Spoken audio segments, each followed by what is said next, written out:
You are listening to Leaders and Legends, a podcast produced by Veteran Strategies and featuring conversations with fascinating and impactful men and women who have shaped our world, our communities, and our history. My name is Robert Vane, Principal of Veteran Strategies, and your host for our discussion. You are listening to Leaders and Legends, a podcast presented by Veteran Strategies, an Indiana-based public relations enterprise, and sponsored by Garmon Construction, Leaders and Legends LLC, the Grand Hall and Conference Center at Historic Union Station, the McGinley's Golden Ace Inn, and NFP, a national insurance broker with strong local content. Our podcast is featured on the All Indiana Podcast Network in partnership with Wish TV. You may find Leaders and Legends at allindianapodcastnetwork.com. Thinking of starting a podcast or need to host a public meeting? Let Leaders and Legends LLC be your partner as you look for new ways to communicate your message. Please contact Chris Spangle or me at leadersandlegends.net. And as always, all our podcast interviews are dedicated to the legacy and generosity of P.E. McAllister.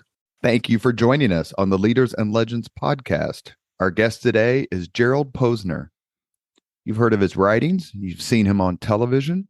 He has an absolutely wonderful X account, if we want to say X instead of Twitter. So I want to make sure to get his X handle out there so you can follow him. I've known about him and read stuff from him for quite a long time, and it's obviously a great honor to have him on here for several reasons. His love of history, and not just that, it's his fearless love of true history and his willingness to do absolutely incredible research to get to the truth. Mr. Posner, thank you so much for coming on the podcast. And Mr. Vane, thank you very much for having me. I appreciate it. And interesting when you give that introduction. If you think that there was a time, you probably wouldn't have had to say true history. We just viewed history as history. And now you're right. There's so many variations of what I call history, so many slants of history, so much misinformation out there, so many false histories, that occasionally you do have to do a little picking and choosing of who's providing you the information and make sure they're trustworthy. And the nefarious, this is my truth, this is my history, which that's a whole podcast. But yeah, I mean, I've enjoyed your writings. I love watching you on television. And anyone can go on and look at Mr. Posner's interviews and other sorts of things on YouTube. They're there. Does a great one with Michael Smerconish about your book, Case Closed, which we're going to discuss about the Kennedy assassination. Let me just start from the beginning. I interviewed a guy named Bob Kravitz a few days ago. He's a sports writer, a sports columnist, used to work here. Now he's on Substack. And I said, when did you get bit by the writing bug? So I'll ask you the question. When did you get bit by the writing bug? I didn't know actually that I had been bit by the writing bug until after it had already done it. And what I mean by that is in another life, I was a lawyer, and I was actually representing in a very small practice in New York back in around 1981, a couple of survivors of Josef Mengele, the Nazi doctor's experiments at Auschwitz. They had come to me, been sent by a friend who was in the Justice Department, and they were looking at suing the Mengele family for keeping Josef Mengele alive or the German government for not doing enough to capture him. And I took their case on, Mark Berkowitz and his sister, two twins from those experiments, as a pro bono case. I figured, it'll be a couple of hours a week. It became a 4-year obsession of mine, now, much to my one law partner's great disdain or disappointment that I wasn't there more often. And during that process, if you have a singular focus on something, you can come up with a lot of things people haven't before. So I came up with thousands of pages on Mengele's life on the run. It was new. And eventually that lawsuit was thrown out of court. You can't sue in U.S. federal court for crimes committed in occupied Poland by a German officer 40 years ago. Okay, I get it. Right. And I said, I'll turn it into a book. And I had a co-author, John Ware, who'd done a documentary, a British documentarian, worked at that time for Granada and later for the BBC. And he had done a documentary on Mengele. And we approached the publisher and they said, okay, why don't you two do it? Mengele wasn't big in the news, believe it or not, then. And that's how I got into doing the first book. But the writing bug had in fact bit me, because when I came back from South America on one of the research trips, I said to Tricia, my wife, we had been together since 1980. And this is only a couple of years we've been together. And I said, Tricia, evidently, I met these Corsicans down in Paraguay, and they know not much about Nazis, but they used to be involved in the French Connection and heroin trafficking, and now they're fugitives in Paraguay. And they said to me, by the way, the heroin business used to be an honorable business, but it's been taken over by the Chinese and it's gone to hell. So I said, evidently, the Chinese have taken over the heroin business. Would you like to do a book about that after we finish this one on Josef Mengele? And she said, sure. I knew she was then the right person for me. We went down to the Golden Triangle after the Mengele book, spent a few months, wandered around Burma and everything else. And the second book was about the international heroin trade. So that's how it happened. I never sat down and said, I'm going to be a writer. Never sat down and said, oh, I'm going to leave the law to do this. It's just that I enjoyed, if that's the right word, doing the research and the background and the hunting and the digging so much on the Mengele biography that I thought, let's see if we can do it again. And again, 13 books later, I'm still doing it. We were talking before the podcast started, my graduate degrees in medieval history. And when I tell people that, they look at me like, so you're starving, like you can't feed your family or yourself. But writing a thesis and doing all the research necessary for a thesis really has helped. I do public relations for a living now. It helps me as a better writer. It makes me a better analyst. There's lots of benefits. How did going to law school, or how has it made you a better, however you want to define it, a better author, researcher? It's been a great help because, and part of that is even in high school, I've been involved I was always on the debate team. I wasn't the football star. I was the debate guy. In college, I was at Berkeley. I was on the debate team. And then it's one of the reasons I went into law. I thought, oh, that's fantastic. That's what lawyers do. They debate in court over who's guilty or who's not. A little bit different than what I imagined. But that ability to understand both sides of an argument, very important, because it lets me do interviews, even with people who at times are odious, the children of Nazi war criminals who support their parents for what they did. I tried to get their perspective and then get information from them, as opposed to sitting down and calling them scoundrels and fools and everything else. There's a way to do the interviews in getting information out. It's also this is key, Robert. For me, I've always had a very sticky memory, so it helps with large projects. When I went into the first law firm I was hired at for a couple of years, it was a place called Cravath, Swain & Moore in New York City.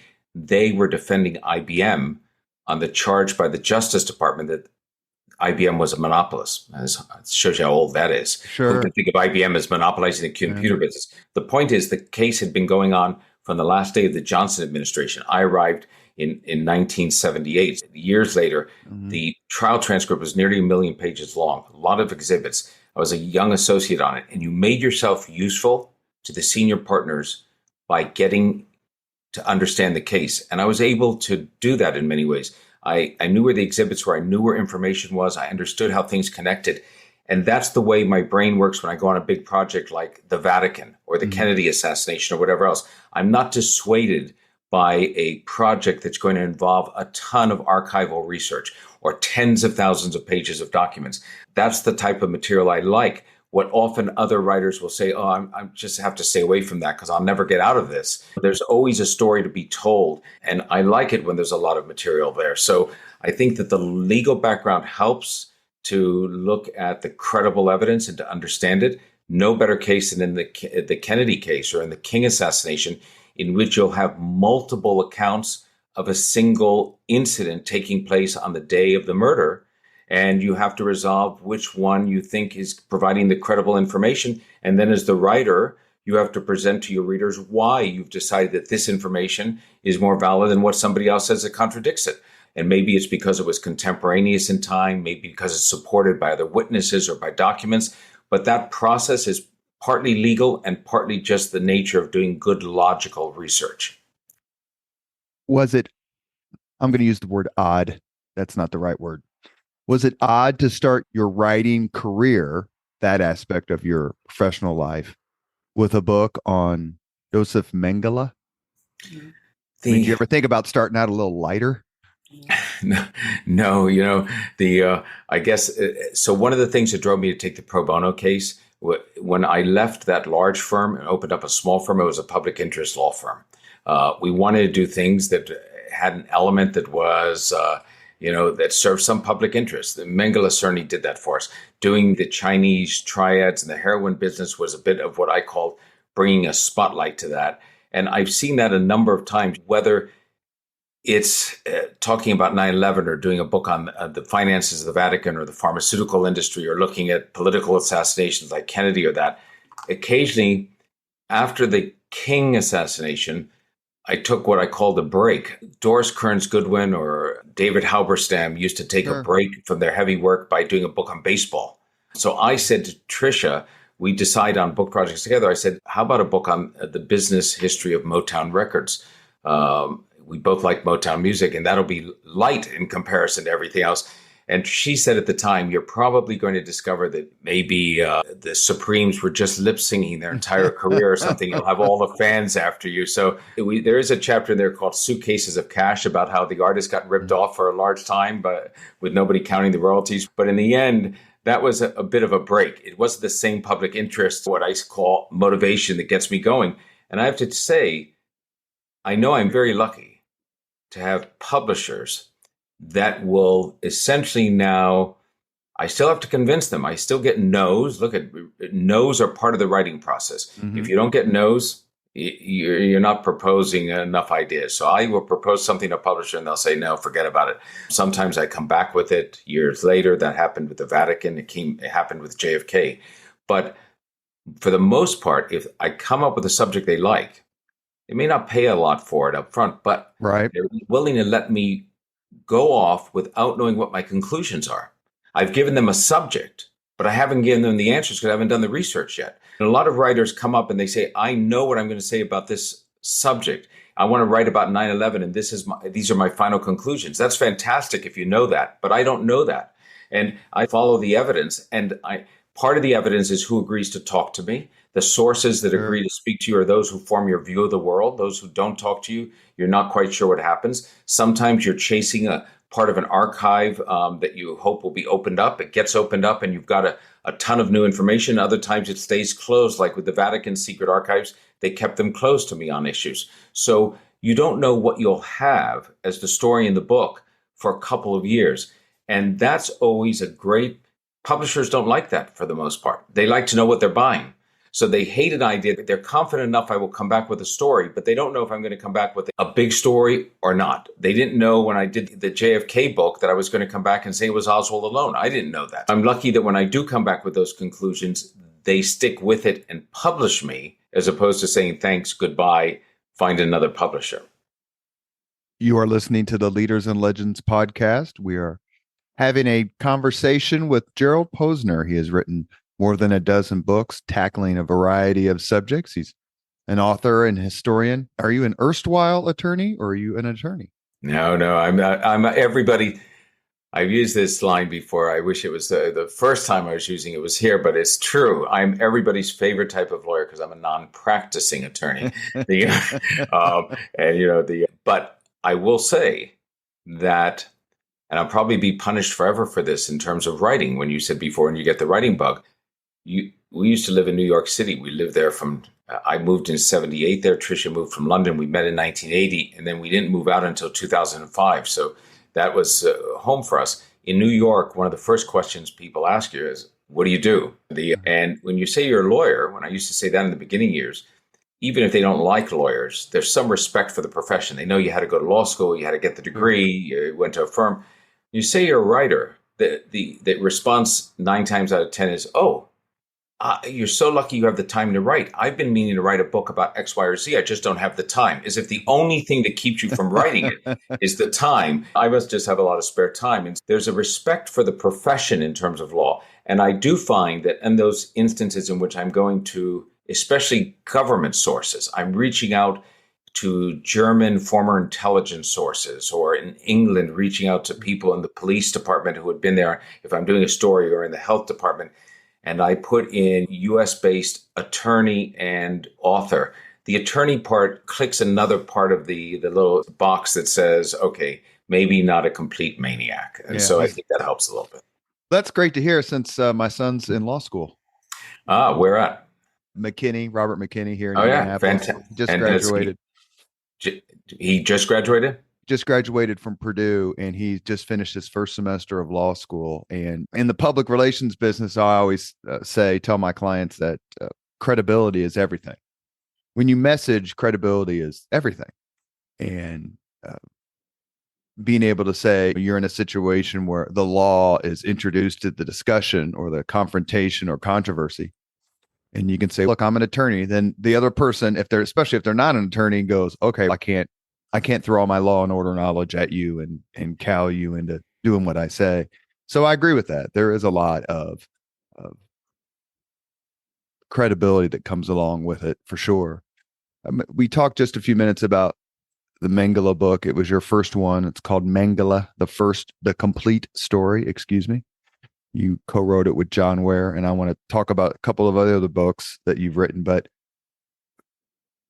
I first, and correct me if I'm wrong on this, but didn't Leonard Nimoy, In Search Of, do an episode on Mengele where they tried to find him? That may well be. I'd be surprised maybe if Leonard Nimoy didn't, because I do know that Mengele was in 1985 on the cover of People magazine as one of the, quote, 25 most interesting people of the year.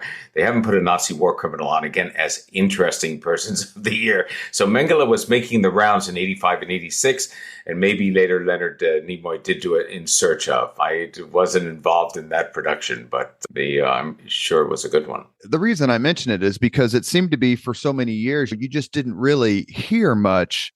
I was born in 1967, so I wasn't alive when the Israelis snatched up Eichmann. But why do you think there was this sort of lull when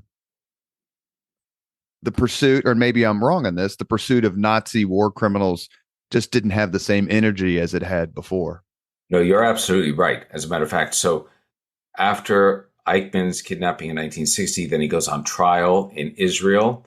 And although there was still, that you had private Nazi hunters like Simon Wiesenthal, Tuvia Friedman out of Haifa, the Klarsfields, Bieta and Serge in Paris. But the governments had basically stopped. The Germans weren't looking really. They put on a big trial in 1964 in Frankfurt.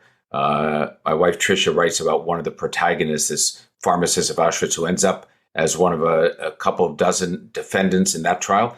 After that trial, the Germans said to one another, we've done our work. That's the big trial. We don't have to try anybody else.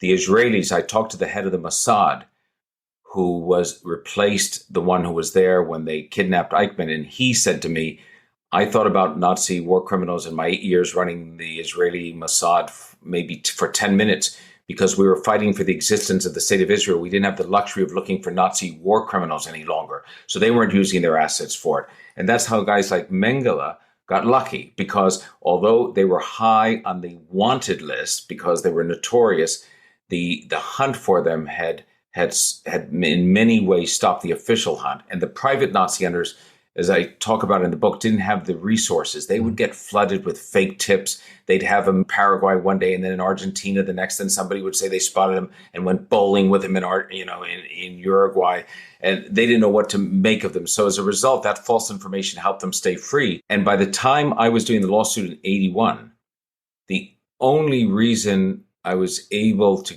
get the information I did from the Argentinians and others, and then have McGraw-Hill agreed to put out a biography on Mengele, was because he had fallen off the radar in many ways. If he had been in the news as much as he was starting in 1985 and 86, I think the publisher like McGraw-Hill would have said, maybe we need a more established Third Reich historian or something to do it.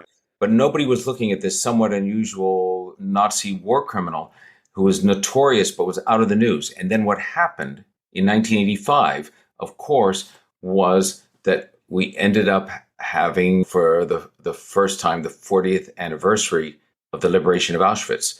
And Ava Kor, survivors from the Midwest, and Mark Berkowitz, who was my client, they went back to Auschwitz and they called on the U.S. and other countries to do something. And the Clinton administration, the U.S. and other countries got involved. They released documents inside the government. I got a file released to me at that time from a Freedom of Information request from the Army that showed that Mengele had been captured twice by the U.S. Army in the months after the war and then released because we didn't know he was in the SS and he wasn't on any wanted list then. So all types of information was coming out, and Mengele suddenly went from being this sort of notorious criminal known to a handful of people to being the most infamous of the last remaining Nazi war criminals. Let me ask you two quick questions. One, you described him as notorious. What made him particularly notorious in a group of people that were sanguinarily notorious? And two, why did these Nazis, why was South America seemingly their most preferred destination for refuge? Yeah. So I think, what made Mengele so notorious among a whole group of people that qualify for that designation, you're right, is that if we are looking at someone, there was a war criminal Ukrainian involved called John Demanyuk. He was reported. Oh, yeah, the guard. Yeah. The guard. But often the real John Demanyuk they were looking for often used to drink. He was sadistic, go through his thing. If you're a sadistic person and you're assigned to a concentration camp, you've hit the lottery. It's good for you. A lot of them used to drink. A lot of them didn't like it. The Nazis would write home to their wives, and the women who were there would write home to their husbands, and they didn't think it was a great assignment. But Mengele was different because he was young. He was 33 years old. A lot of them were young, but he was a doctor. He had a double major. He had a philosophy major as well as a doctorate. He had gone to school at the height of the Nazi racial ideology and excelled near the top of his class. He had a mentor in Frankfurt at this biological hereditary center who had taken him under his wing.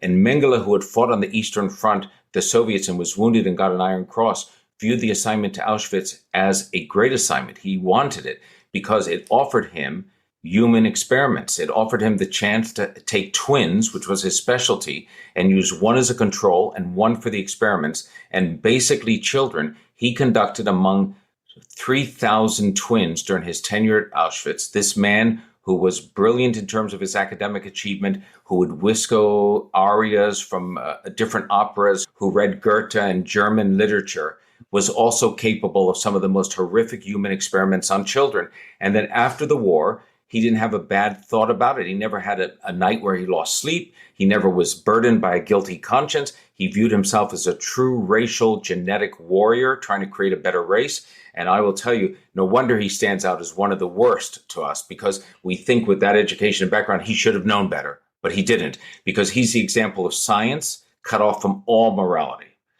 And if we had here in the United States, the equivalent of those camps for any ethnic, racial group, whatever, I'm sure that there would be some physicians who would justify to themselves, oh, if I go there and work with those people, they're going to die anyway. I didn't create those concentration camps. Maybe I can find the cure for cancer or something else, some bogus idea. They'd be there. He's not unique in that way, but he's studying what made Mengele as part of the fascination. And very quickly, South America, they wanted to stay in Germany. Some of them did stay in Germany for a long time and got away with it. But when it was heating up on Mengele, he went to South America 4 years after the end of the war because Argentina was a safe haven. It was neutral during the war, but it was really tilted toward the Germans. Juan Perón, who was the dictator, and little Eva, his wife, had taken in tens of millions of dollars of Nazi loot and stolen gold.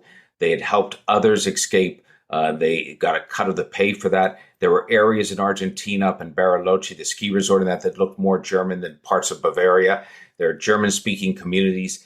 And somebody like Mengele was able to go there and reestablish himself in a very well-heeled German community that was sympathetic to the German cause in the war and viewed people like him as a victim of the victors, meaning that they had told all these stories about him. And if Germany had won, the war criminals would have been the pilots on the Enola Gay who dropped the bomb on Hiroshima. or the British pilots who firebombed Dresden to that. And the only difference with who was a war criminal is who won the war. That's how they viewed it in Argentina. Or the Japanese internment camps. That's right. In the United States. So you mentioned just a few seconds ago, he didn't lose sleep. He didn't do all these other things. My friends make fun of me, and they should. I read Helter Skelter when I was 12, 1979, 1980. I still have nightmares to this day about it. How does someone like Josef Mengele be so cold, detached, to not have any regrets? And quite frankly, since I know you didn't talk to him, how do you know that I know how he feels this way, but please tell the Leaders and Legends podcast audience, how did you get this information that he basically had no regrets? The reason I know it is Mengele did something unusual for a Nazi war criminal. He kept a diary. And that diary didn't come out until he was dead. And he sent hundreds and hundreds of pages of personal letters to his family in Germany, castigating them over the years for not taking better care of him, not sending him more money, telling his son, who he had met only once as an adult, knew him briefly after the war, that he should work harder and this. So his son, his only son, Rolf Mengele, a lawyer, made all those documents available after his father died to a German magazine. That magazine was afraid that the documents might not be real. They could be fakes, forgeries. How would they know? There had been the Hitler diary. Trevor Roper said they were real.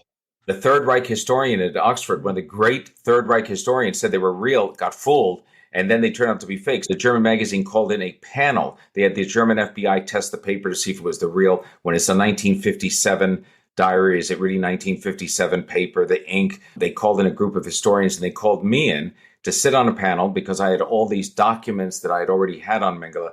We sat across the table from Rolf Mengele, the rest of the group, and questioned him for 2 weeks. Later, Rolf Mengele talked to me in depth about the meeting that he had with his father 2 years before his father died, in which Rolf was then 33, his father was 66, and he traveled covertly to South America under a friend's passport. He was afraid the Germans were following him. They weren't even looking for him.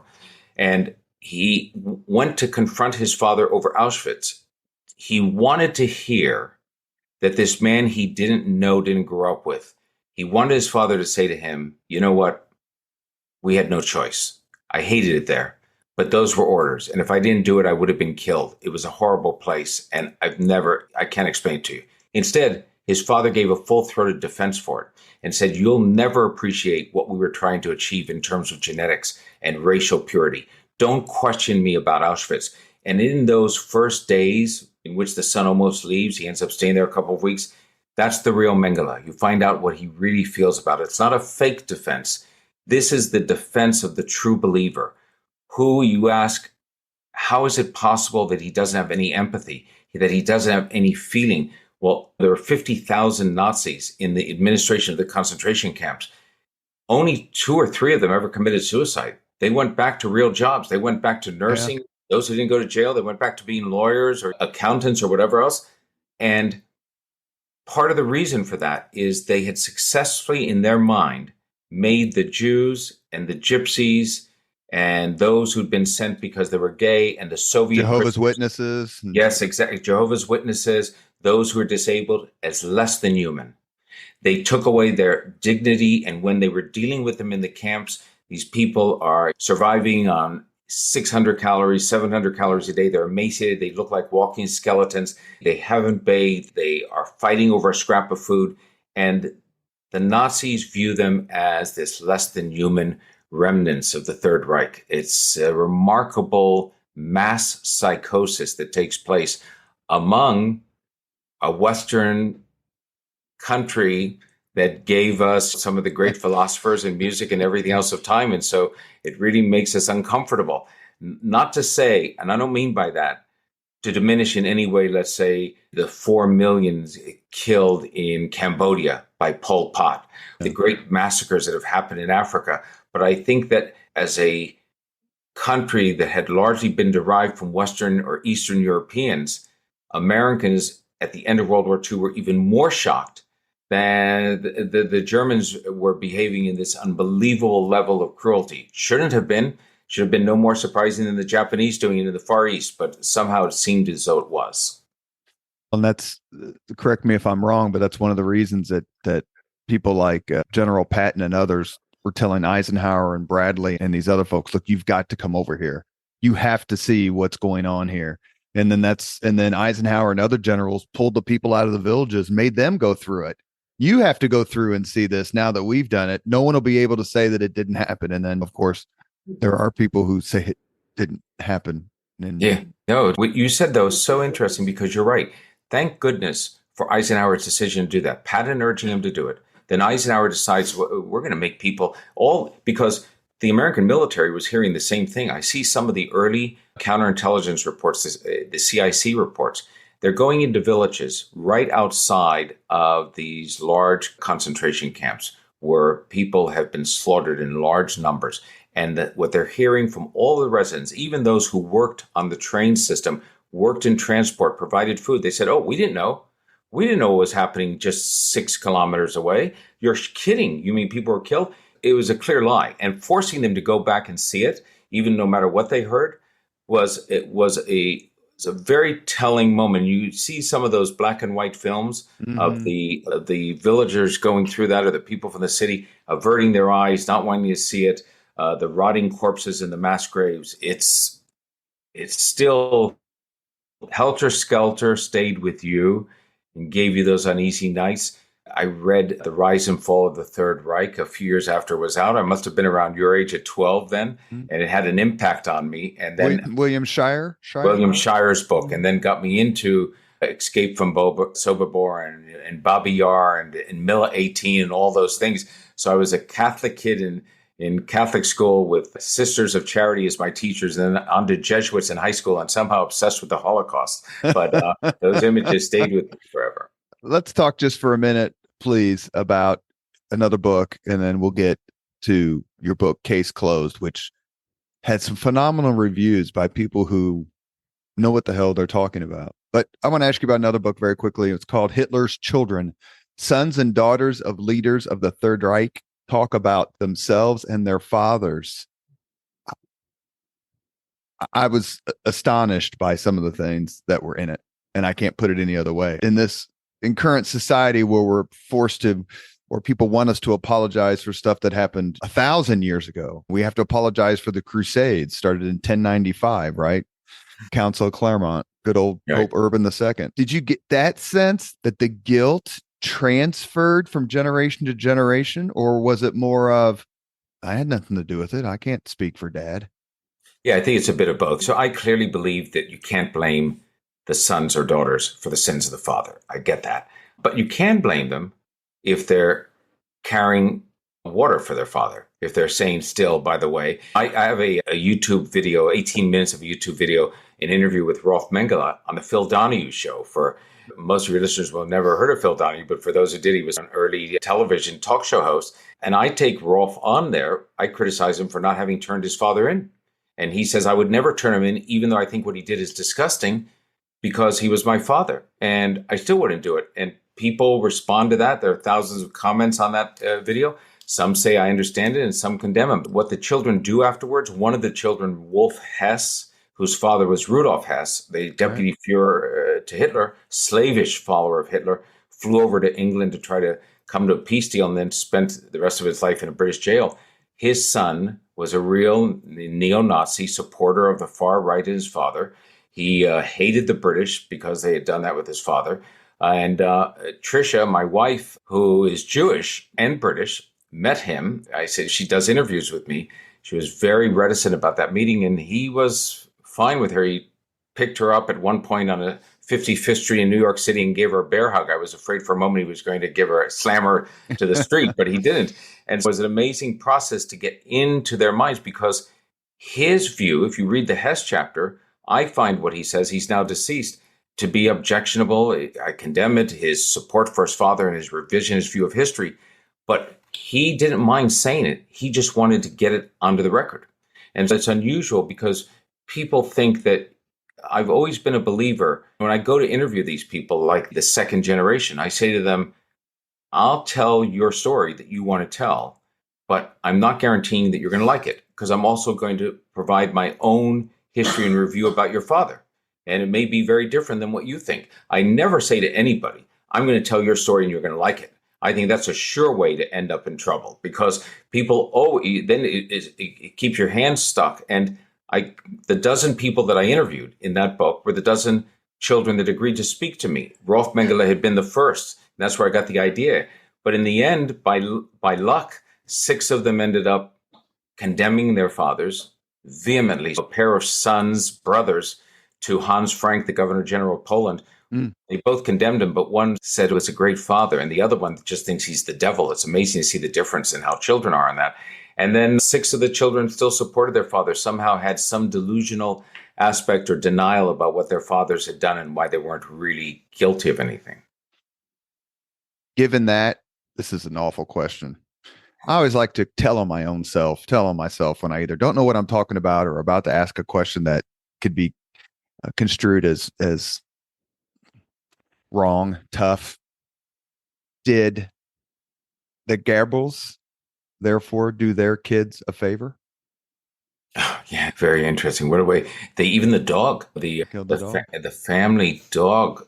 You talk about slavish devotion to the Führer. You may want to tell what happened. I won't tell it. Yeah, okay. So in the Führer bunker, where Hitler's holed up in Berlin as the Russian troops are advancing, and they start to hear the Nazis who are left with him, a group of top aides, and Joseph Goebbels, who's the minister of propaganda, and his wife and their 5 children and their family dog are staying. They're all in the Führer bunker. And they can start to hear the Russian artillery getting closer to Berlin. It's coming in fast from the east. The Russians are advancing. And everyone in the hierarchy says to Hitler, you've got to get out of here. You've got to move west. Get away from the Russians. They get you. They'll torture you. And Berlin could fall. We don't know if we could hold it. And Hitler is completely gone at this point. And you talk about raving and ranting. And says, if you, the German people, don't have the ability to hold Berlin, then you're useless. Nothing. I won't leave Berlin. And finally decides, okay, I've stayed so long, they're coming there a day away. And he decides to commit suicide. And so does his new wife, Eva Braun, who they marry in the Führer bunker.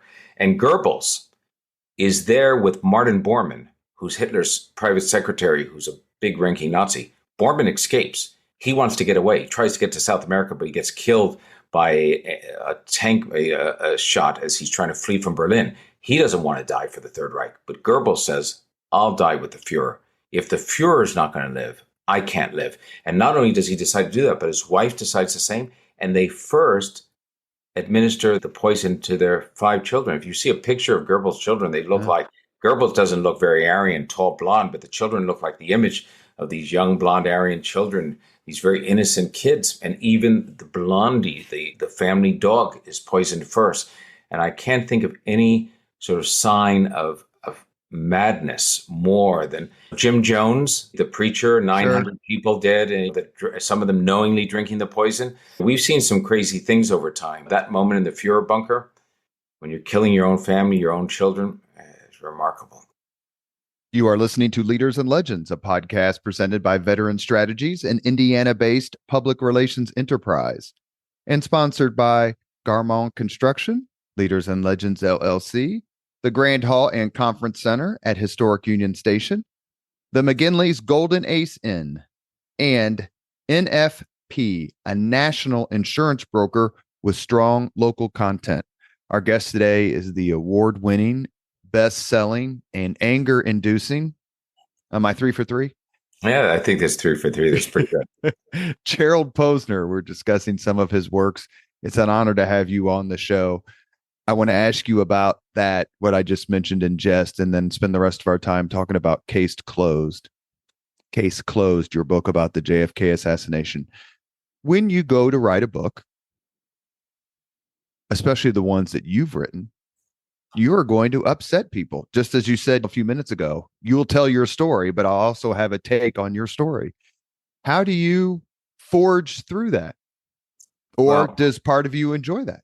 No, I don't. So I don't enjoy it. Yeah, I'm sure that there are people that enjoy it. You know, people enjoy being professional wrestlers or every day getting on some podcast. Like someone like Kitty Kelly clearly enjoyed making controversy with her biographies. That's right. I agree with that. And so for me, when I told you early on that I view that as like public interest or things that are important that I'm interested in myself, when I'm doing the Mengele book, I can't see anybody disagreeing with it. Some Nazis, some right-wingers that might say, oh, we wish you weren't so hard on Mengele or the Nazi party. Okay, fine, go for it.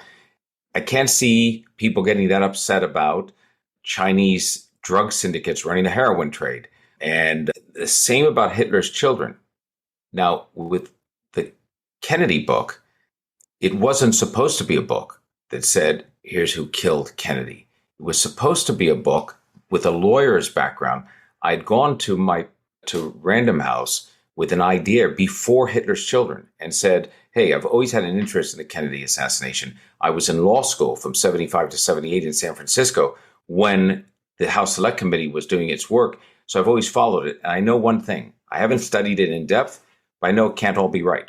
It can't be the mafia if it's also the KGB, if it's also Castro, a guy shooting from the sewer, if it's somebody shooting from the grass. Mm-hmm. Let me go through it all with the lawyer's hat on and say, here are the 5, 6, 7, whatever, the number of issues that we can't resolve.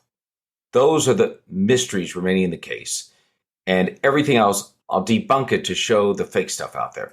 Then you market the book by saying, this is a primer on the Kennedy assassination. Read it before you read anything else. And they weren't interested. They said, no one will be interested in that. Okay, fine. I went back to them with the idea for Hitler's Children, and they did that. And I published that book, Hitler's Children, in 1990. That's shocking. I don't mean to interrupt. Forgive me. But basically, the Kennedy assassination has never left the media's or the American people's consciousness. Why did they think that no one would be interested? Well, I think that it's not. So with publishers, there's something different here. So when I'm going to a publisher, I'm asking them to sign a contract that pays me in advance of some type, some of which they're going to give me on the signing of the contract. And that's going to allow me to do the research, pay my bills for a little bit of time. They don't want to part with money unless they think and they don't know what's going to be a bestseller. If they did, they'd only publish bestsellers. It's a real hit and miss business. I get that. But they have to be excited enough. And they thought there have been so many books. One of the things I did in the proposal to them is I said there have been nearly 15 or 1,600 books at that time. Yeah. And they're all over the field. And they said, that shows you the market's saturated. Nobody reading this stuff except for ours. And then something happened. Oliver Stone did JFK. So in the interim, Stone does JFK, the only good thing he ever did for me, a great director, lousy historian, but he energizes. Yes. Give me no, you can't do that. You have to give us the quote because Oliver Stone was somewhat dismissive of your book. Is that a nice way to put it? I would say that's right. And I say only a little tongue in cheek that the only thing he got right in that film was the date on which Kennedy was killed. I don't think he likes that, but he's a good filmmaker, but a bad historian. And the thing is, when he made that film, he put the Kennedy assassination back on the radar for everybody. Fine. Then the publisher said to me, this is publishing, hey, that book you were talking to us about before, maybe there's a market for that book because so many people are into Kennedy now. So I started the book with that. It wasn't until halfway through the book that I had the meeting with my Random House editor, Bob Loomis, and with Harry Evans, who was then the editor of Random House, the former editor of the Times of London, and told them that I thought they could put out a book, instead of doing the primer on the assassination, a book that said who killed Kennedy. And Robert, I remember this. There are some memories more vivid than others for you as you look back at the past, maybe because I was so nervous that day. And they said, Harry, I think it was, who said, who? And I said, Oswald. And who? And I said, Oswald. And there literally was this moment at which they didn't say anything, but there was almost like this thought, oh, we signed this guy to a book and he read the Warren Commission and he's come back with Oswald. What are we going to do? Harry, the editor of Random House, thought it was the mafia. Only when he saw what I had, what was new, what ballistics experts could do, the things that were fresh on it, then he became a believer that it was in fact Oswald. And when that book was published on the 30th anniversary in 93, it was published a few months before, Random House was afraid, and so was I, that no one would buy it because there were 13 or 14 books published on the 30th anniversary. They were all books with a new version of a conspiracy theory. I was the only one who said it was the Warren Commission made a lot of mistakes, but got the underlying thing that it was Oswald alone. And they actually said to me at Random House, The few people who think it's Oswald aren't going to buy the book because they're going to say, why should I spend $25 or $30 on something I already know? And the vast majority of people who think it's a conspiracy are going to say, what a bunch of junk. I'm not going to read that book. But we didn't know until publication that the most outrageous position to advocate in the case after 30 years was to say it was Oswald alone. And it goes back to your question, do I like making people angry? If you had said to me that in 13 books, and I've written about Nazis and the drug trade and 9/11 and Saudi Arabia and the Vatican and everything else in the pharmaceutical industry, that the book that I received the most pushback on, physical threats, had to open a police file, got dead fish sent to me, a rat's tail, was accosted on the street, on an airplane once, would be over saying it was Oswald alone, I would have thought you were crazy. But that made people furious. The people who believed that there was a vast government conspiracy to kill the president, Oliver Stone re-energizes the investigation into the case with his movie. I now understand this. I didn't at the time. Then this guy comes along, me, who has no credential in the JFK assassination, has never studied it. I put out a book that says it's Oswald alone. And all the mainstream press, the New York Times, the Washington Post, CBS, PBS, they all come in and embrace it. That's because they never investigated the case in the first place. So they've been waiting for somebody like me to come along and say, hey, you guys didn't have to investigate it. It really was Oswald. So they all give it a great review. And it's a finalist for the Pulitzer, which is all evidence that the mainstream media missed the investigation. They endorsed my book because I let them off the hook. And I must be part of either the cover-up or whatever else. People were enraged. I didn't enjoy it. It wasn't what I was looking for. I underestimated it. And it was an interesting, eye-opening experience. Is it your best-selling book so far? Yes.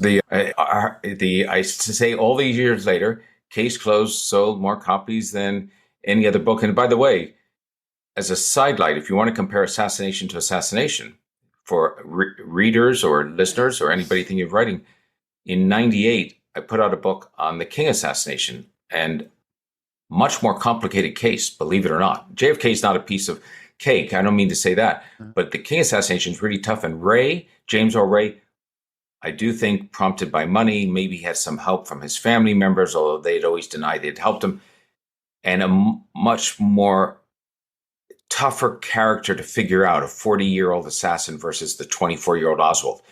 That book had much more news in it. I found the person that Ray said was Raoul, the mystery man, to do everything. And I unmasked him and showed it's not possible that he had anything to do with it. That came out just before the 30th anniversary of the King assassination. Got reviews as good or better than Case Closed. Front page of the New York Times, reads like a detective story. 2-part documentary on the morning with NBC and then on CBS and on Frontline. And that book sold nothing. So there's a very interesting thing. People assume, if they aren't writers, that if you get the coverage, if you're in the news, if you didn't know what the sales numbers were, you would have seen all the press I got on the King assassination, assumed I was selling a ton of books. But people weren't interested for whatever reason. Black America wasn't interested because I didn't have J. Edgar Hoover in a dress shooting from behind maybe a fence. White America didn't care, maybe 30 years later, who had killed King or what the reasons were. For whatever reason, I don't know. But you can't figure the business out in that sense. So Case Closed, concluding it was Oswald, sold. A book that was more difficult in many ways and a greater challenge, the King assassination, tons of coverage, but no sales. Let's stick just very quickly with the King assassination. Ray lives. I know he escaped at one point and was caught again, but he lives for several decades after the assassination. When did he die? I can look it up real quick here. He died. As a matter of fact, when I say Oliver Stone had the good common sense of doing his movie so I could get a book deal, James Earl Ray died a few weeks before I published my book in 98 and put the King assassination back on the radar for the media. That's one of the reasons the book made a big splash. But he says he didn't do it. That's right. And at one point, didn't one of Martin Luther King's sons agree with him, said, I believe you, you didn't do it. That's what prompted me to write the book. Because if you want to say, I knew enough about the King assassination to know this. If you want to say Ray and his family, they are, you can't use the word white trash anymore, the term. That would have been the old term for them, as generations of criminals. The great-grandfather hanged as part of a gang, father, uncles, they were born into a criminal family, and that's where they were. And they had this view of blacks, a denigrating view of blacks, that they were the lowest people on the totem pole. Ray was definitely involved. It's his rifle. It's the whole process. For the King family, for the victims' children to come in and to say to him, "We believe you. We think you're innocent," was turning history on its head. Ray got the final laugh. Not only had he killed the preacher that he wanted to kill, but he duped some of the family all those years later. Now, a sidelight, Tricia and I, my wife Tricia and I have talked about this recently, and I don't know if we seem to live in an era nowadays. You talked about apologizing for the Crusades or things like that, but we live in an era in which of identity politics and in which people, I don't know if I could write, when I wrote that book, concluding that Ray had killed King, and I criticized the King family, the first family of civil rights to many people. I did not hold back on criticizing them for being wrong. I said, I'm sure they believe it, but this is just a perversion of history. Nobody ever said racist. Nobody ever said, you as a white journalist doing the King assassination do not have the right to say that about the King family. Today, I'm sure that might be brought up as an issue. It would be mixed into the whole process of it. I like the era in which that wasn't part of it, because it shouldn't be. You should be able to, as a historian, a journalist, come to a conclusion on an important area of history, draw that conclusion, and not get it muddied up by having somebody try to throw you off message. And I don't know if that could be done today. I'm not sure if I could do that. I'm not sure if I could do the Motown book on the business of Motown and talk about the way that the artists were ripped off with suitcases of cash. There are some good things to be said about writing books 20 years ago. And you're convinced Ray acted on his own? Ray's tougher to figure out on his own. I'm sure he took some secrets to the grave. I'm sure he's the gunman, without any question. And I know this about Ray, from all the studying I did of him, that man would not have spent a day in jail after he revoked his guilty plea on the assassination if it was to save the life of some co-conspirator who was giving him money to kill King or whatever. He would have only stayed silent for one thing, and that's his family. Ray was only loyal to family. All the Ray brothers were. His two brothers, Jerry and John, convicted criminals, felons. As a matter of fact, I lay out in the book how I think Ray found out about one of the bounties from a bar that John, his older brother, owned after he was released from prison. The Rays stuck to themselves. If there was a plot, they tried to protect each other, and the only people Ray would have stayed silent about it if his brothers were involved. Now, I thought that was big news, that there might be this kitchen conspiracy with money, mm-hmm. But I didn't realize, again, I learn things sometimes, that to most people, when you talk assassinations and conspiracy, they think Oliver Stone conspiracy, secret government, Mr. X, things like that. Right. They don't think of a group of family members helping it. It's not enough. Tim McVeigh blows up the Murrah building and he had the help of Terry Nichols. That's not a conspiracy. It is a conspiracy for us lawyers, but it's not a conspiracy in terms of the way people think of conspiracies nowadays. And people had thought, and we're going to switch back to the Kennedy assassination here in just a minute for the rest of our time. We are speaking with author and historian Gerald Posner about many of his books and his writing and his love of law. Most people, I got the sense, I was born in 1967, so obviously I don't remember the 1968 assassinations, just basically thought Ray was a racist and he killed a black guy and he was tired of hearing him and he just had a chance and he did it there at the Lorraine Motel. Whereas, and it wasn't, although there are pictures of the aftermath of that assassination, there's not the Zapruder film. Right. And there's not a grassy knoll. And there's not the Cold War. And I marvel at the people who are so convinced there is a conspiracy regarding John F. Kennedy. Now there's a bunch of chatter, and maybe this is your next book, about the conspiracy to kill Robert Kennedy. And It wasn't him. And it couldn't have just been one gunman because of the placement of the bullets in the wall and so on and so forth. Do you enjoy debunking? Let me ask you another question very quickly, because I meant to ask this earlier. And did you choose the name of your book as a way to hope people? So two things. Once I am convinced that this is where the evidence leads, as I was with Kennedy, so it's Oswald. Then I enjoy debunking, all right? But in the beginning, you're not debunking because you're actually hoping. Here's the long shot. What's the Hail Mary pass for a journalist doing the Kennedy assassination? That you're going to find the piece of evidence that establishes a conspiracy with the mafia or whatever else that nobody has seen before, that's credible, that's going to convince the networks and the New York Times and everything else that it's really a conspiracy. Boy, you're bigger overnight than any other reporter. That's the big story. Coming back and saying is Oswald alone, and there's some new ballistics evidence, the Warren Commission got the shooting sequence, is great history, but it's not the most exciting in terms of disclosure. But once I come to that, then I enjoy the debunking because it's just a matter of common sense and finding out how did that get on the record and why was that repeated so many times and where did that start? When you go back to the original material, there is a bit of fun in that.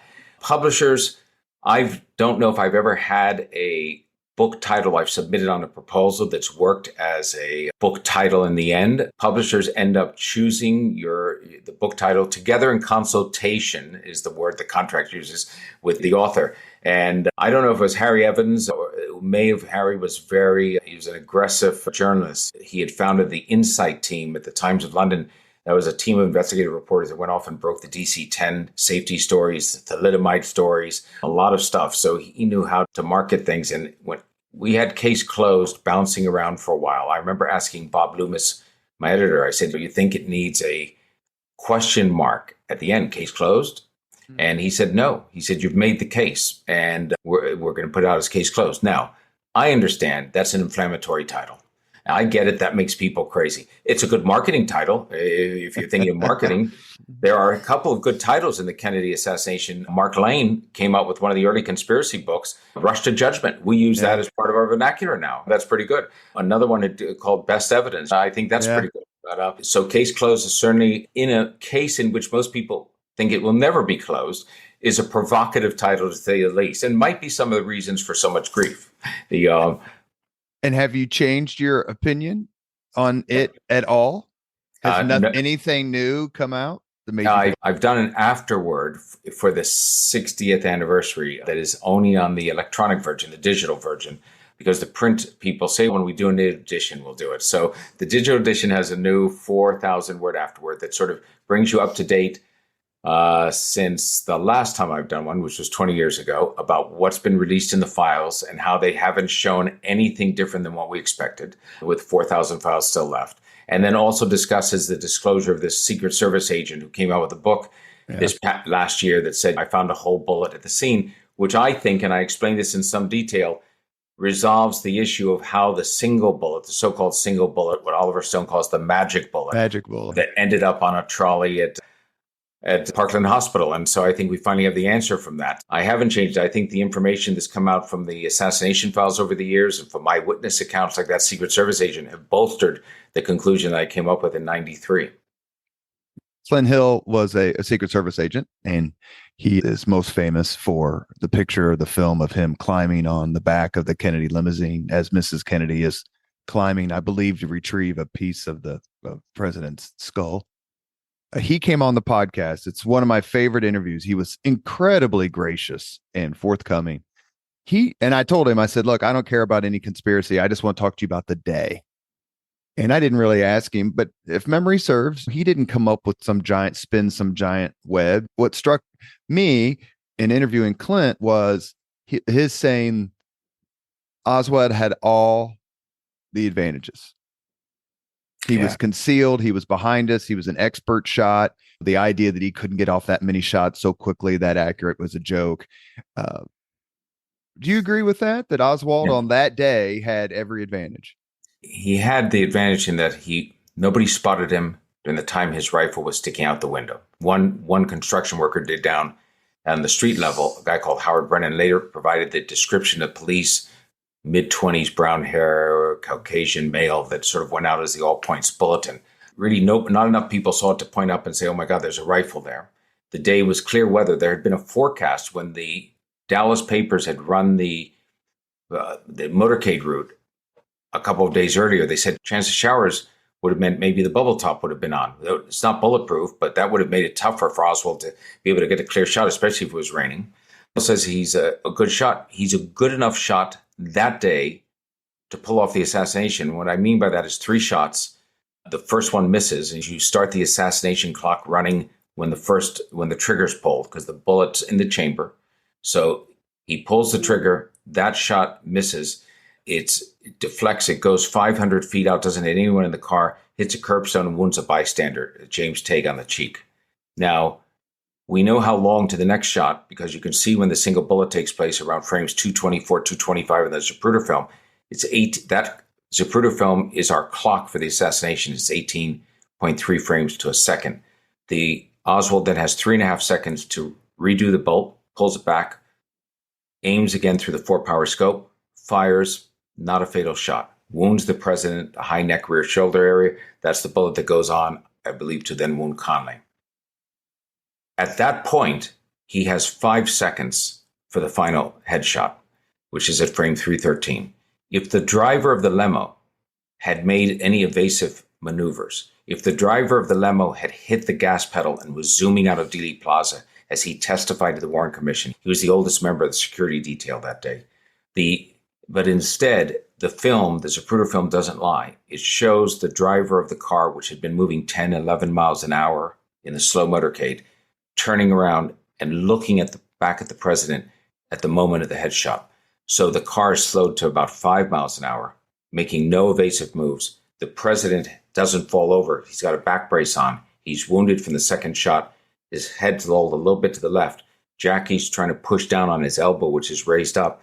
So Oswald gets the straight-on shot, full 5 seconds, and almost misses. The bullet hits in the high right rear portion of the head. An inch and a half higher, Kennedy lives. It's a failed assassination. And people get crazy over the fact that there could be an element of not luck. I don't mean luck in terms of good fortune or things like this, but everything has to break right for the assassin. So when you say, is all the advantage Oswald, all of it broke right for him. That happened when George Wallace got shot. He had passed the area where Bremer was and came back then to see a baby so Bremer could get through the crowd to take a shot at him.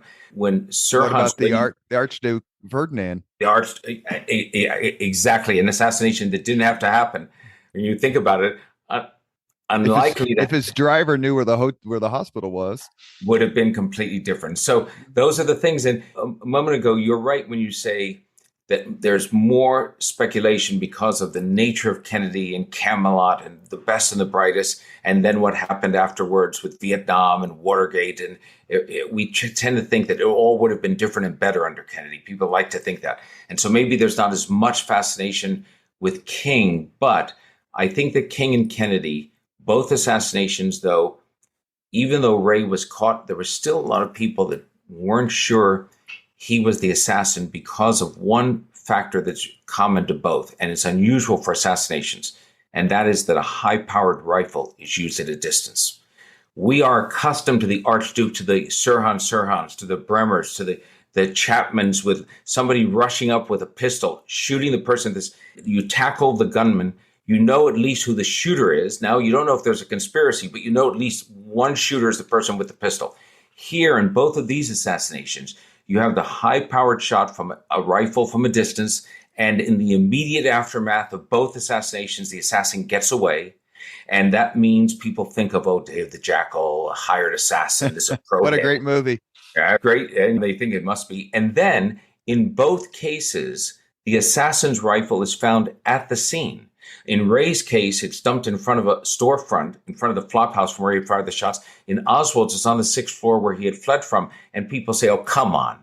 You mean to say this guy was good enough to pull off a high-powered rifle assassination and get away, but he left the murder weapon? Of course, because the quandary for the assassin working on their own is you either take the murder weapon with you and hope you can hide it underneath a jacket or raincoat. But if you get stopped, you're toast. You're finished. They know it's you.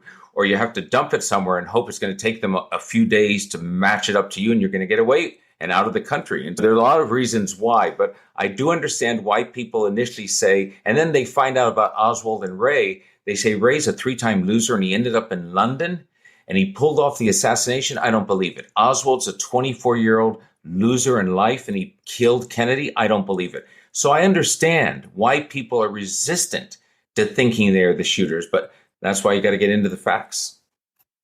Was there anyone on the grassy knoll who participated in the Kennedy assassination? Not only was there nobody on the grassy knoll who participated in the Kennedy assassination, there's nobody on the grassy knoll. The pictures of the grassy knoll at that time, nobody's standing behind the fence because they don't get a very good view of the motorcade. They're standing in front of the fence. That's where Abraham Zapruder was. He was standing on a little concrete pillar, not far away from the grassy knoll. The shooter who was supposed to be there would have been a few feet to his right and right behind him, not firing from a great deal of description. And so I say that the real magic bullet, if you want to have a magic bullet in the Kennedy assassination, it was the bullet fired by the so-called phantom shooter on the grassy knoll, because that bullet hit no one. It didn't hit Kennedy. The x-rays and the autopsy photos show that he was only hit from behind. Didn't hit Mrs. Kennedy, didn't hit the governor, didn't hit his wife, didn't hit the Secret Service agents in the front, didn't hit anybody standing on the other side of the motorcade or watching it go by. So the world-class assassin, who supposedly is on the grass, fires a shot and misses everybody. That's the magic bullet. Last question before we get to the 5 questions we ask all of our guests. How does, and you watch it on YouTube, and it's, to me, it's more unbelievable. Mechanics of the Kennedy assassination are believable. He had concealment, he had cover, he had a steady aim, what you say, bright day, 5 miles an hour. But when you watch the video of Oswald being shot in the basement of the police station, you just are like, I can't believe it. I can only imagine what the American people felt as they were watching it. Do you have any thoughts on how that happened, other than the fact that he was known to the police and various other things? Do you agree with the story that he just did it for revenge and fame or whatever? Yeah, I don't think he did so much for revenge. I think he concocted that story a little bit, Jack Ruby, about doing it to prevent Jackie from coming back. Ruby was a guy, and the problem with Ruby is I do a couple of chapters in depth on him, on his biography and what he was doing minute by minute from the time of the assassination, from actually the day before. And there's no soundbite that explains Ruby. You can't say Jack Ruby did it for X, Y, and Z. He's complicated, but he's a volatile, violent character. He was his own bouncer at his strip club in Dallas. He carried a gun all the time, and he was impetuous. And that Sunday, when he's there on Friday night at the police station, because why? All the action in Dallas is at the police station because the international press is there, and Jack Ruby's handing out his business card saying to people, bringing in sandwiches and saying, before you leave Dallas, stop by the carousel and see the girls dance. The Carousel Club in the Vegas room. That's right. And he's there on Saturday. And on Sunday, when he gets there, because he's sending a MoneyGram to a stripper of his who needs $25 and he has to go downtown, Oswald's being transferred from the police station and has been delayed for a little bit. When Ruby walks into that garage down that ramp, it's a spur of the moment thing. And when he's tackled by the police, he's saying to them, he's yelling, hey, you know me. It's Jack. You know me. He thinks he's going to get either a pat on the back for having killed the guy who killed the president. In his world, that's the way it would work.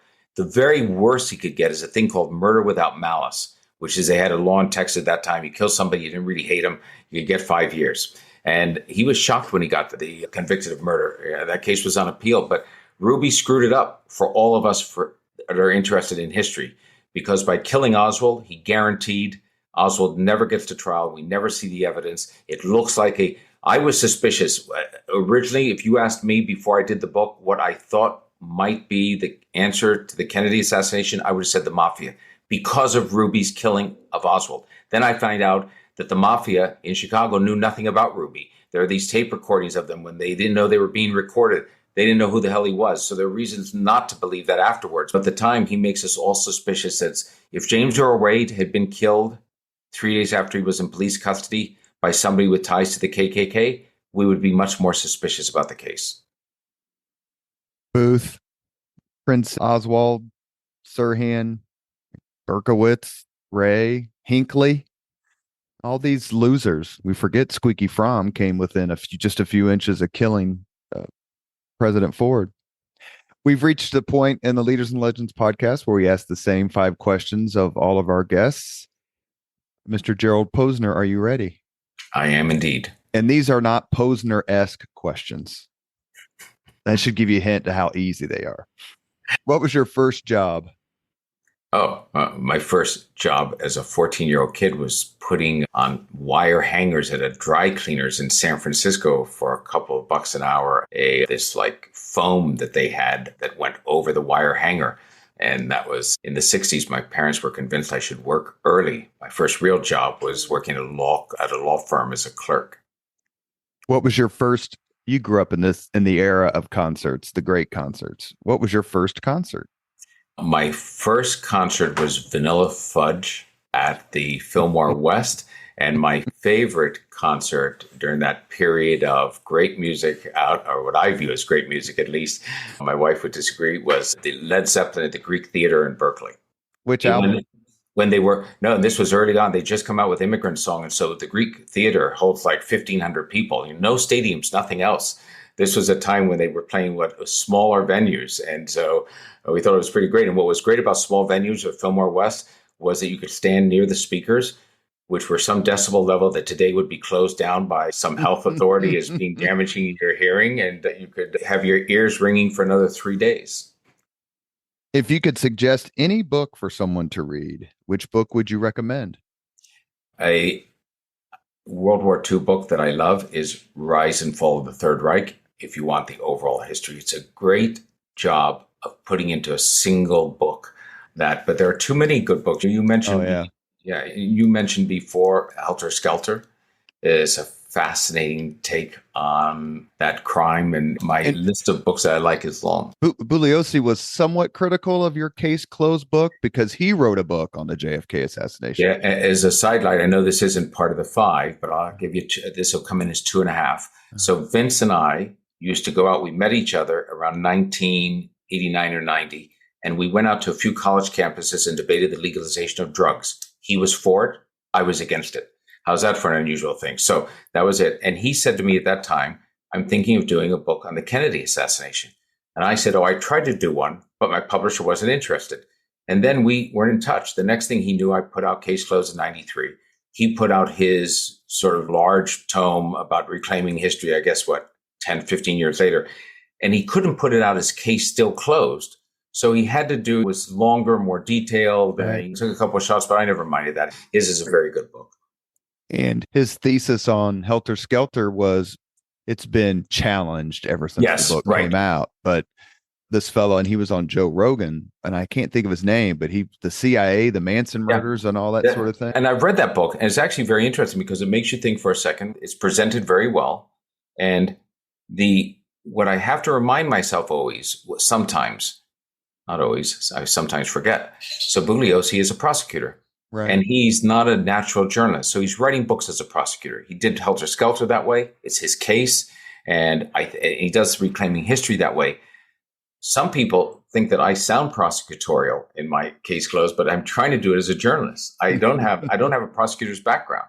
It's a different thing. And when Mark Lane did the book Rush to Judgment, he does it as a defense lawyer. He's not doing it as a historian or academic. He's presenting the case for the defense for Oswald. So when you read those books, and Bugliosi's book, as more of a prosecuting attorney as opposed to a historian journalist, it might be viewed in a slightly different light. And Oliver Stone did his movie as a?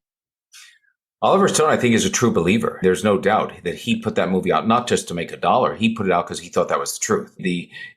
That's the thing about being delusional when it comes to the case. There's no question. A lot of people really hold on to the idea that there's a vast conspiracy. And I think Stone thought that he was going to solve the case somehow. Comes through a little bit in his absolutely fabulous movie about Nixon. Yeah, absolutely. Number 4, if you could witness any event in history, be there in person as it happens, which event would you choose?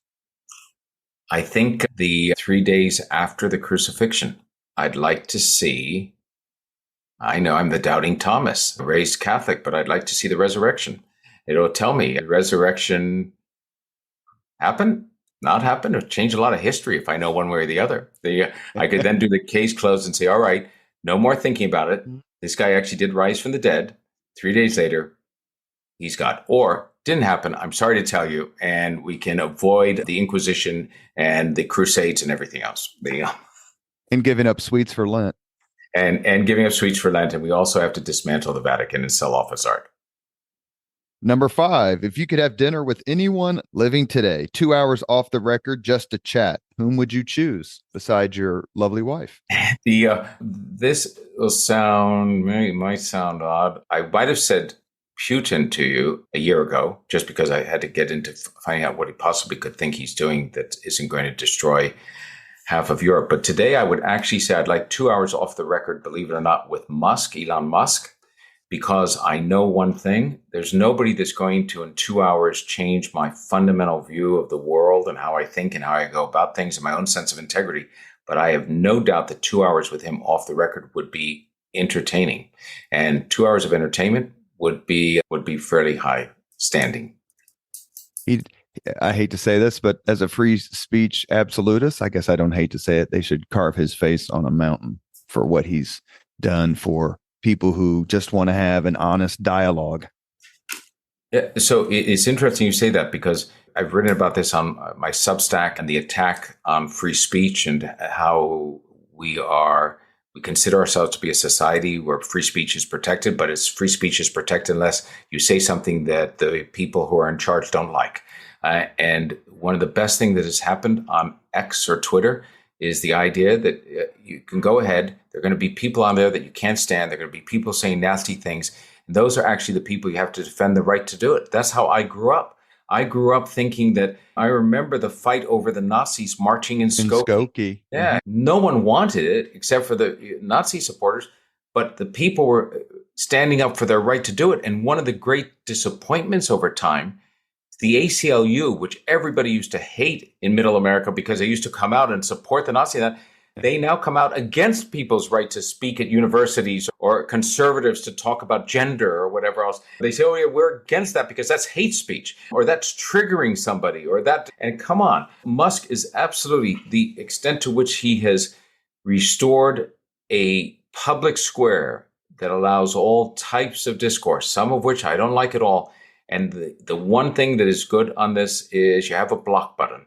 Trisha, for instance, my wife, is very outspoken on Israel and her experience with being bullied with anti-Semitism in British schools and that. I think she's blocked around 700 people in the last, since October 7th.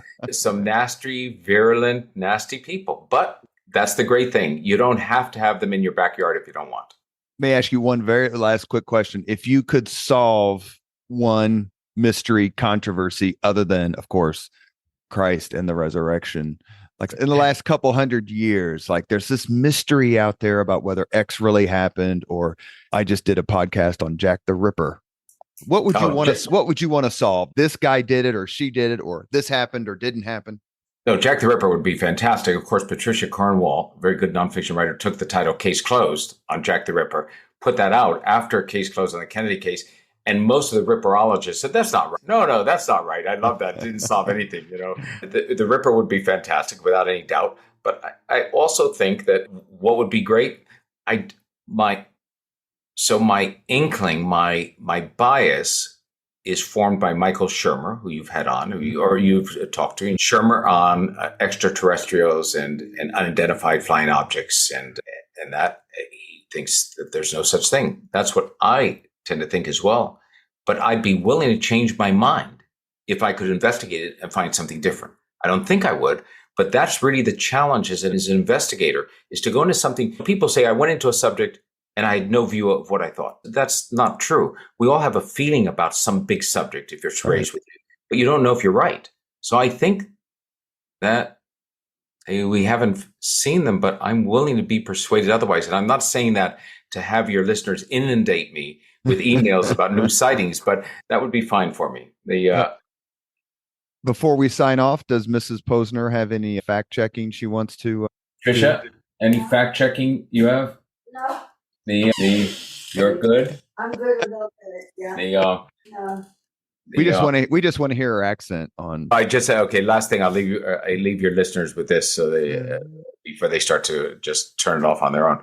When I first met her, Trisha, now 43 years ago, I said to her, she was trying to think of something. I met her in New York City, and a friend, and she was working on 3rd Avenue, trying to think of something clever as the guy to say to the girl. And so I said, very unclever and very unimaginative, I like your accent. And her accent was even stronger then. And she said, without missing a beat, I don't have an accent. I'm British. And I thought, wow, she's not even trying to impress me. That's amazing. I like her. That's so fantastic. And then I went back to meet her family, and a couple of years later, also, you have such a nice American accent. And I realized that. And she is kept to the not impress you for the last. Yeah, no, that's absolutely true. She's my dose of common sense all the time. You have been listening to Leaders and Legends, a podcast presented by Veteran Strategies, an Indiana-based public relations enterprise, and sponsored by Garmong Construction, Leaders and Legends LLC, the Grand Hall and Conference Center at Historic Union Station, the McGinley's Golden Ace Inn, and NFP, a national insurance broker with strong local content. As always, all our podcast interviews are dedicated to the legacy and generosity of P.E. McAllister. Our guest today has been Gerald Posner. He's won awards. He's sold untold number of books. He's caused several million people around the globe not only to be upset at what he wrote, but also to question their own beliefs because of the quality of what he writes. Mr. Posner, thank you so much for coming on the podcast. No, thank you very much for having me. I really appreciate it. Thank you very much for listening to Leaders and Legends, brought to you by Veteran Strategies Incorporated. If you want to contact us about this program or our menu of public relations services, please send us an email at robert@veteranstrategies.com.